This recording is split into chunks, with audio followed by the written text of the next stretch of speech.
What would you do if your dream home turned into a nightmare? In 1998, the Thompson family found out the hard way. Mark, a gruff mechanic in his 40s, Lisa, a part-time nurse with a soft spot for old houses, and their kids, Emma 10 and Ethan 7, they'd found a steal, a Victorian mansion with a wraparound porch, carved banisters, and stained glass windows that glowed like jewels. The price was half what it should have been. The realtor, a nervous woman with darting eyes, rushed them through the sale, muttering about minor quirks. Like the attic door, it was locked tight, no key, and she brushed it off. Probably just storage, she said. Mark didn't care. He was ready to build a new life. Lisa felt a chill when she passed the attic stairs. But she kept quiet. They signed the papers. The first few days were perfect. Emma and Ethan raced through the sprawling rooms, claiming corners for hide and seek. Mark fixed creaky floorboards, whistling. Lisa hung curtains, imagining holiday dinners. But on the fourth night, Emma woke up screaming. She said voices were whispering from the attic, calling her name in a tone that wasn't human. They sounded wrong. She sobbed. Lisa tucked her in, blaming the stress of moving. Kids have big imaginations, right? But the next night, Ethan crept into their bedroom, pale as snow. I heard it too, he whispered. They said, leave, or you'll be sorry. Mark checked the attic door, still locked, but the handle was so cold it burned his palm. He laughed it off, but Lisa saw his hand tremble. By the second week, the house felt different. The air was heavy, like a storm was brewing indoors. At night, thuds echoed from the attic, slow, deliberate, like someone pacing with heavy boots. Lisa found the door ajar one morning, though Mark swore he'd bolted it. Inside, the air was thick, smelling of damp earth and something sour. She shone a flashlight and saw scratches on the walls, deep and uneven, too high for a person to reach. Ethan stopped playing outside, saying he saw shadow people in the upstairs windows. Emma started drawing the same image, over and over, a tall figure with glowing eyes standing in a dark room. Mark, fed up with the kids' stories, bought a motion sensor camera from a pawn shop. Let's see what's really up there, he grunted, setting it up. In the attic, the space was cramped, littered with broken furniture and cobwebs. A single window let in slivers of moonlight. That night, the family huddled around Mark's laptop to watch the footage. At 2:47 a.m., the screen flickered. A shape appeared, tall, hunched, its arms dangling like they were broken. It moved in jerks, pacing, its head snapping toward the camera. Its eyes glowed white, unblinking. Then it lunged, and the feed went black. Ethan cried. Emma hid her face. Mark played it again, his jaw tight. That's not possible. Lisa went to the town library, flipping through dusty records. The house belonged to Elias Warren, a recluse in the 1920s who'd shunned the town. He was obsessed with the occult, holding in the attic to contact the dead. Neighbors heard screams from the house, saw lights flickering at odd hours. One night, Elias disappeared. Police found a blood stain in the attic, soaked into the floorboards, but no body. Lisa showed Mark the articles. He scoffed, but his voice cracked. The whispers grew louder, seeping through the walls at all hours. Don't belong, they hissed. Get out. Emma started sleepwalking, standing at the attic door, muttering in a language Lisa didn't recognize. Ethan refused to go upstairs, saying the shadows followed him. One night, Lisa woke to find every picture frame in the house turned backward. The glass cracked. The breaking point came on a moonless night. The house shook with a scream. The kids ran to their parents, sobbing about shadows crawling across their ceilings, reaching for them. Mark grabbed a crowbar, shouting, "I'm ending this."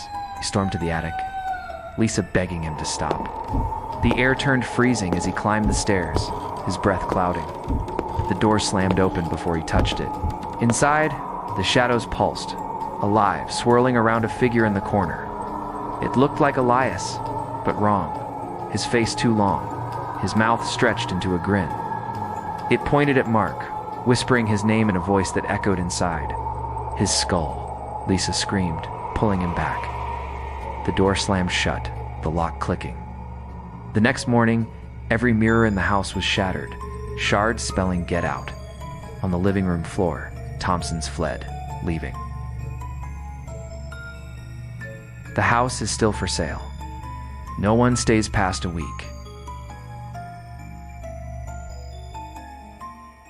What's the worst thing you've ever brought home? For Sarah, it was a $5 locket that changed everything. It was 2015 in New Orleans, where Sarah, a 22-year-old art student, spent her weekends scouring flea markets. She loved the chaos of it, vendors shouting, the smell of gumbo in the air, tables piled with junk and treasures. One humid afternoon, she wandered into a shadowy stall, tucked in a corner. An old man sat there, his eyes sunken, hands trembling. A silver locket caught her eye heavy, engraved with swirling symbols that seemed to writhe when she blinked. "Don't touch that," he rasped. "It's cursed, brings misery to anyone who takes it." Sarah laughed, thinking he was selling a story. "I'll risk it," she said, handing over $5. She clasped the locket around her neck, ignoring the way it felt too warm against her skin. That night, she dreamed of a woman in a tattered white dress, standing in a muddy field under a stormy sky. Her face was hidden, but her voice was sharp. "Give it back." Sarah woke up gasping, the locket burning her chest. She reached to take it off, but her hands locked up like something was holding. She shook it off as a bad dream, but her apartment started feeling off. Lights flickered at random, buzzing like angry wasps. Her sketchbooks, filled with charcoal drawings, flipped open overnight. Pages smeared with red ink she didn't own. Her roommate Mia, a no-nonsense med student, heard footsteps in the hall at night, even when they were both in their rooms. The dreams got worse. The woman was closer, her hands bony, her nails clawing the air. Objects started moving. Her keys slid off the counter, landing in perfect alignment. A mirror cracked in the bathroom, the fracture forming a symbol. Like the lockets, Mia caught Sarah sleepwalking one night. Standing in the kitchen, clutching the locket, and chanting in a deep, guttural voice. "That wasn't you," Mia said, her voice shaking. Sarah tried to laugh, but her reflection in the cracked mirror looked wrong, like someone else was staring back. Sarah scoured the internet for the lockets. Symbols. They matched runes used by a 19th century cult in Louisiana, a group that believed they could bind spirits to objects through blood rituals. The cult's leader, Marguerite Dubois, was betrayed by her lover, who buried her alive in a pine box, the locket sealed with her. Her grave was never found, but her rage lingered. Sarah visited a psychic. In the French Quarter, an old woman with beads in her hair. The moment she saw the locket, she gasped. "That's Marguerite's," she whispered. "She was murdered, and her soul's trapped in that thing. It's claimed you as its own." Sarah's stomach dropped. She tried throwing the locket into the Mississippi River, wading into the muddy water at dawn. The next morning, it was on her nightstand, gleaming, dry, warm to the touch. Sarah's life unraveled. She lost weight, her cheeks hollow, her eyes sunken. She'd zone out in class, sketching the woman's face without realizing it. Mia found her carving the locket's symbols. Into her arm, with a paperclip, blood dripping onto the floor. "You're scaring me," Mia said. But Sarah barely heard her. The dreams were constant now.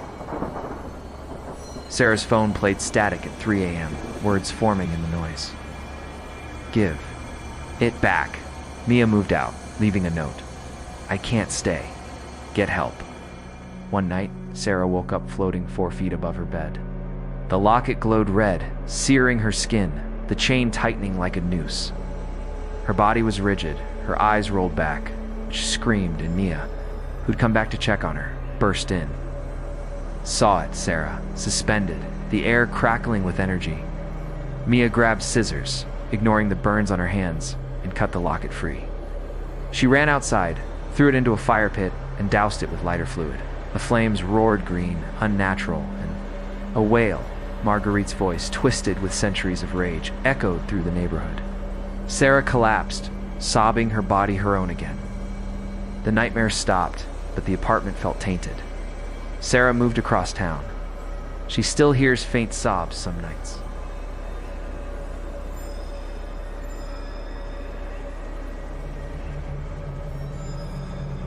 Would you open your door at midnight if you heard a dead loved one's voice? James faced that choice in 2020, and he'll never be the same. He was 60, a widower, living in a stone cottage deep in the Scottish woods. He'd moved there after his wife Clara died of cancer 3 years earlier. The isolation was his refuge. No neighbors, no noise, just the crunch of leaves and the distant hoot of owls. He'd sit by the fire at night reading Clara's old poetry books, her handwriting in the margins. But that winter, something broke the silence. At exactly midnight, 3 heavy knocks hit his front door. Slow, deliberate, like someone was waiting. James thought it was a prank at first. It's from the nearest village maybe, bored and trekking through the snow. He grabbed a flashlight and flung the door open, shouting into the dark. Nothing, just untouched snow stretching into the forest.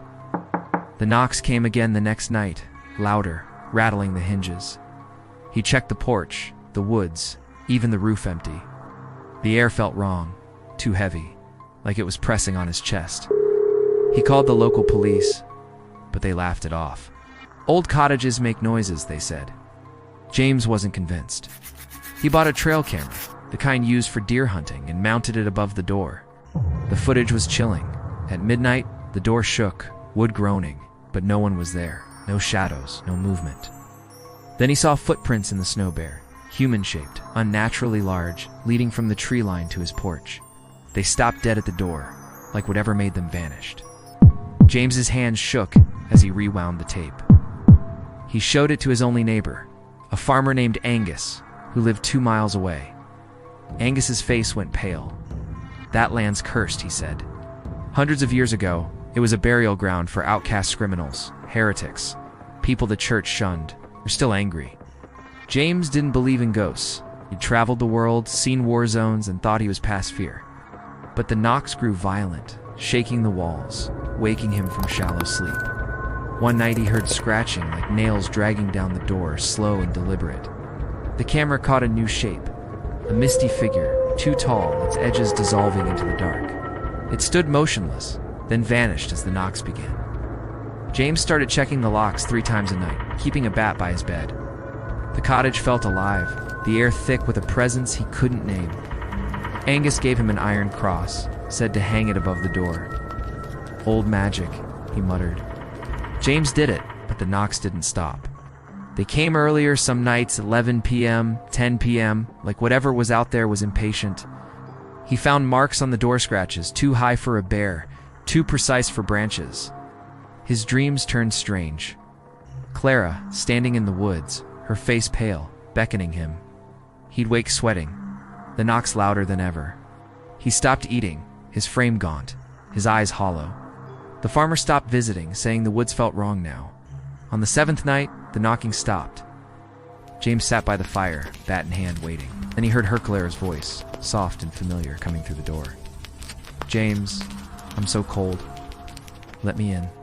It was her, every inflection, the way she'd said his name for 30 years. Tears streamed down his face. He knew it wasn't her. He'd buried her, held her hand as she slipped away, but the voice kept pleading. "Please, James, I'm here." His hands shook, the bat slipping to the floor. He stumbled to the door, heart pounding, and turned the knob. A freezing wind tore through the house, shattering every window, hurling him against the wall. Glass rained down, cutting his arms. A laugh not Clara's, low and guttural, filled the air, echoing inside his skull. The fire went out, plunging the room into darkness. James crawled to the phone, dialing Angus, who brought a priest the next morning. The priest performed a cleansing ritual, scattering salt, chanting in Latin. The knocking never returned. But James sees shapes in the wood stall, misty, watching, selling the cottage, moving to the city. He burned Clara's poetry books, can't hear her voice again. The whispering attic, the cursed locket, the midnight visitor. 3 stories of ordinary people facing the impossible. They looked into the dark and found something looking back. These aren't just tales. To scare you, they're proof the unknown is real, waiting just beyond the light. What would you do if it came for you? If these stories gave you chills, Smash that like button and subscribe to the Paradox Vault for more heart-pounding nightmares. Drop a comment. Ever had a paranormal encounter? Which story hit you hardest? Want more terror? Check out 5 unsolved ghost stories linked on screen. Thanks for surviving the dark with me. Good luck sleeping tonight.